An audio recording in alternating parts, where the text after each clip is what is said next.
Before we begin, imagine this: the God who cannot die, choosing to taste death. The eternal King stepping willingly into the jaws of darkness, the author of life allowing himself to be swallowed by the grave. Imagine the one who holds the cosmos together, letting Roman nails pierce his hands. The one who commands angels standing silent before human judges. The one who breathed life into Adam, surrendering his final breath on a hill outside Jerusalem. If you've ever wondered how far the King is willing to go to redeem his world, how deep his love descends, how fierce his mercy burns, you are about to witness the center of the kingdom, the crucifixion and resurrection of the King. And before we journey deeper, welcome to the Kingdom Saga, where we unveil the story behind all stories, the kingdom behind all kingdoms, the King behind all creation and redemption. If this awakens something in you, if you hunger for revelation that reshapes how you see God, His world, and your place in His purpose, take a moment to subscribe, like, and share this episode so others can ascend with you. Now let us behold the King. Before the world ever imagined that God could bleed, before angels ever witnessed the unthinkable sight of divinity wrapped in suffering, before humanity ever understood the cost of redemption, the King had already chosen his path. The King who existed before time. The King who shaped creation. The King who bound himself in covenant. The King who became flesh. This King would be crucified, not accidentally, not tragically, not reluctantly, intentionally. The crucifixion is not the story of a victim crushed by injustice. It is the story of a king who willingly steps into the place of rebels.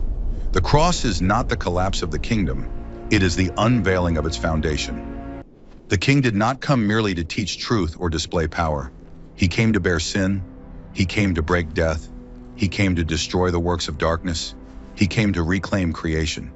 Every step he took moved him closer to the cross. Every miracle pointed toward redemption. Every teaching prepared the way for salvation. Every confrontation with darkness foreshadowed the final victory. The King incarnate was the Lamb incarnate. In the garden, the King knelt beneath the weight of a world gone wrong. The cup before him was not merely suffering, it was sin itself. The rebellion of Adam, the idolatry of nations, the corruption of empires, the wounds of the oppressed, the guilt of the violent, the shame of the broken, the despair of the lost. He felt it all, he carried it all, he embraced it all, not because he was forced, but because he was love. Not my will, but yours be done, was not resignation. It was royal consent. The King chose the cross. he was betrayed not by enemies, but by a friend.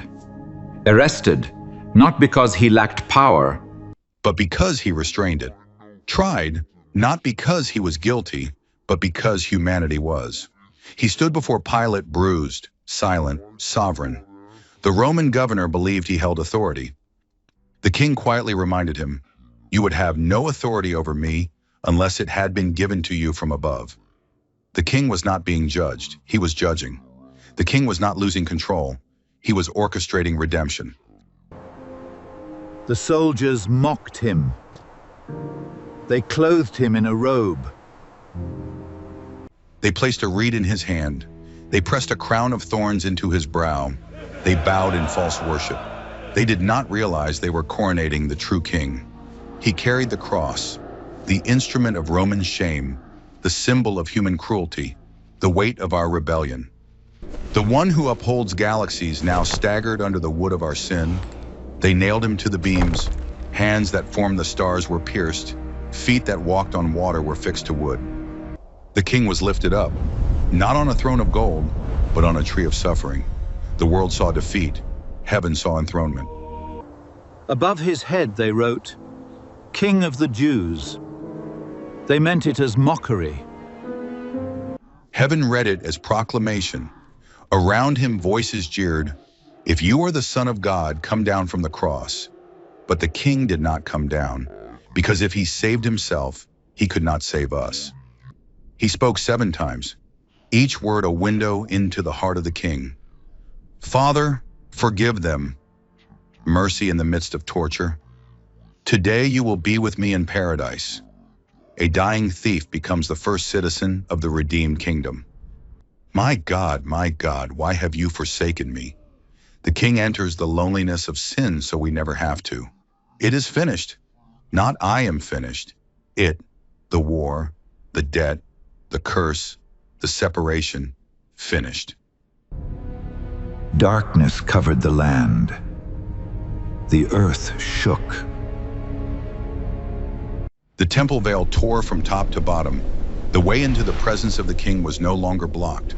The king bowed his head and gave up his spirit, not as a victim, but as a son returning his life to the Father. The king died. But the kingdom did not. His body was taken down, wrapped, laid in a tomb, a stone rolled into place, sealed, guarded. Silence settled over the city. The powers of darkness exhaled in relief. The disciples hid in fear. Hope seemed buried. But the king had not only chosen the cross, he had chosen the resurrection. Before dawn on the 3rd day, another decree moved through creation. Life, the spirit who hovered over the waters in the beginning, now hovered over a sealed tomb. Breath returned to lungs that had stilled. A heart that had stopped began to beat with immortal rhythm. Blood flowed again, not as mortal life, but as resurrection life. The king opened his eyes. Death had no claim. Sin had no hold. The grave had no authority. He did not escape the tomb. He left it behind. An angel rolled the stone away, not to let him out, but to let the world see in. The guards trembled, the seal shattered. The grave stood empty. The king had risen. He appeared first to a weeping woman in a garden. She mistook him for the gardener. In a way, he was. The second Adam, standing in a garden again, beginning a new creation. He spoke her name, Mary. Resurrection is personal. He appeared to disciples on a road, opening scripture and opening their hearts. He appeared in locked rooms, speaking peace into fear. He showed his wounds, not as scars of defeat, but as trophies of victory. He ate with them, walked with them, taught them about the kingdom. The resurrection is not a spiritual metaphor. It is the beginning of a new world. The king passed through death and came out the other side carrying the keys of death and Hades. He disarmed principalities and powers. He turned the grave from a prison into a doorway. Now he declared, all authority in heaven and on earth has been given to me. The cross was his coronation. The resurrection was his vindication. From here, he would ascend. From here, he would pour out his spirit. From here, he would build his church. From here, he would one day return. But everything flows through this center. The king crucified and the king raised. Without the cross, the kingdom would crush us. Without the resurrection, the kingdom would inspire us but never transform us. With the cross, rebels become sons and daughters. With the resurrection, mortals share in immortal life. This is the king who reigns forever, the king crucified, the king raised, the king victorious, and his triumph will never fail. This is the king we behold.